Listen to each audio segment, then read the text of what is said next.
So how do you divide when there's a decimal in the divisor spot and a decimal in the dividend or in the division box number? So when we look at doing this, we have to ask ourselves, first, what are we going to do? Well, what we're going to do is we're going to turn this 0.5 into a whole number. And to do that, we have to multiply 0.5 times 10. We do that because the 0.5 is in the tenths position. If I make that 10 times bigger, it turns that 0.5 into a 5. So when I do that, 10 times 0.5 is equal to 5. And what that does is it takes this decimal point and it shifts it from this left-hand side of the 5 over to the right. So whenever you multiply a decimal, it shifts it to the right. So now I'm going to go ahead and take, and because I have multiplied this number by 10, I can take and shift this decimal. So I'm going to take it from here and I'm going to record it right here.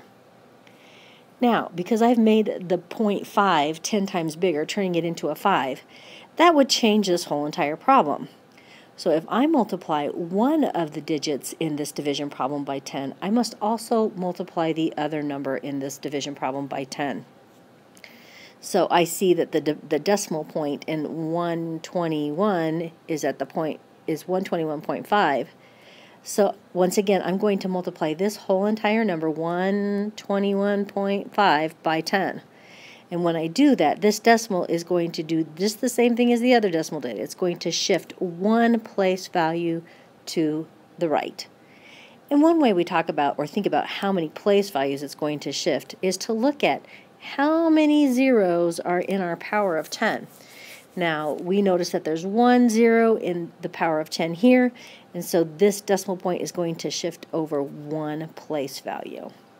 And that's going to look like this. So now I'm going to rewrite this whole entire problem, which is 5, and now it's going to be going into, or 121 is not going to be 121 anymore, it's going to be 1,215 because that decimal has shifted.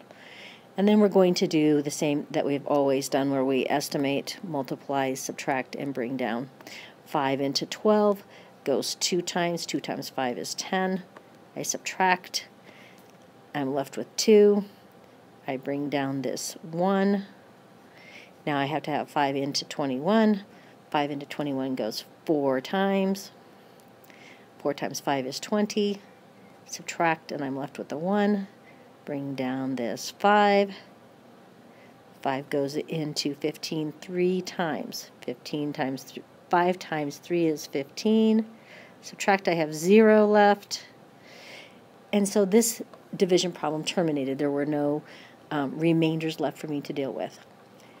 The lesson is that when you have a decimal number in the divisor, you want to turn it into a whole number by multiplying it by a power of 10 that's going to change it from a decimal number into a whole number. I just needed to multiply this one by 10, and if I multiply the divisor in the decimal part, the decimal number that is a divisor, I must also multiply the number in the division box by the same amount.